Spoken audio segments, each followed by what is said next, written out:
Hey everybody, this is Greg Swift again, with beginning reloading. As you know, I've got the Lee Classic Turret Press set up. I just wanted to kind of go over the process of how I start with decapping my brass. I just received another package of 500 cases and 500 round nose bullets. This is for 45 ACP from Sage's Reloading Supplies. Really good deal. He tumbles all the brass in dry media, so it is fairly clean. But obviously the primers are all in. It's coming through okay.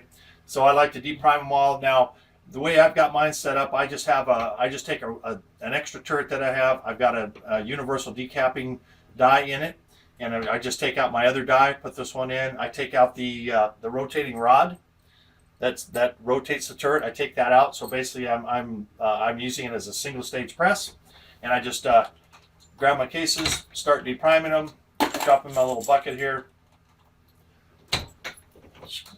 Kind of cruise through like that. I'll usually grab two at a time.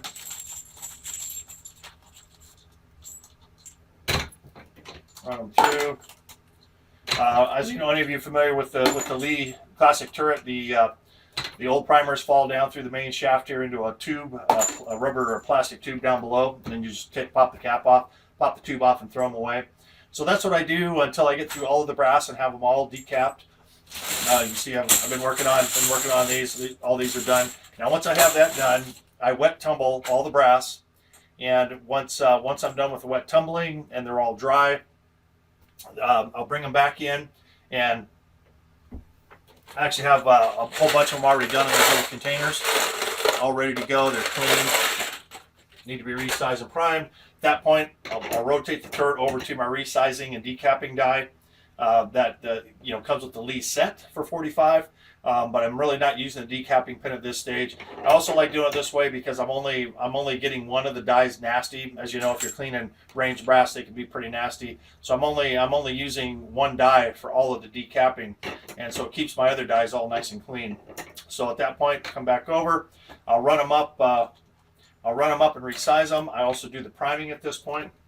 So I'll have my primer on here full of primers, like you see here, and then I'll run it on up, hit it with the primer, comes down, push the handle forward. At that point, I've got a resized and primed case, and at that stage, I put them into my reloading trays like this. Hope that's coming out okay. You see there, I've got 250 of those ready to go. And then at that point, once I've resized them, primed them, they're all clean, they go in the trays. At that point, I take out this turret, take off the primer arm. I'll actually remove this arm here too as well, and that opens up the turret a little bit. Then I switch out my other turret that's got the rest of my dies, and I'll show you that process in a different video, and then finish out the cartridges. But that's how I start the process with all the old brass. Got the right. And just another tip: be sure and keep your fingers out of the press on the upstroke. I've gotten in a hurry before and actually ran this up and ran the pin right between my fingernail and skin, and man, that hurt. That hurt for about a few days at least. But that's the process I use. As you see, I do have a light on underneath here.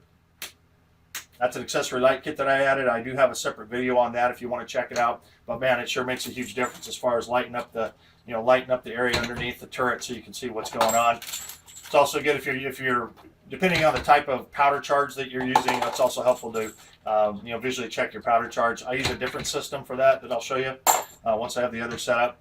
But that's pretty much it. If you're interested in checking out Sage's reloading products, the kits that they have, I think he's got about 5 kits in several different calibers. I'm purchasing the 45 and also different bullets. I've got 500 of the hollow points and the round nose, 2 packages. For me here in Washington State with tax, about $100 for the whole kit. That's a really good deal, really good buy. Wes's shipping is super fast. Usually my orders get here within a couple days after I place the order. So very happy with his service and his products. So check him out. But if you have any questions on anything else about the Lee Turret Press or kind of my setup, I will be doing another video kind of showing you some of the add-ons that I've done to this one to make it a little more comfortable to work with. But I appreciate you guys checking it out, and we'll see you in the next video. Thanks again.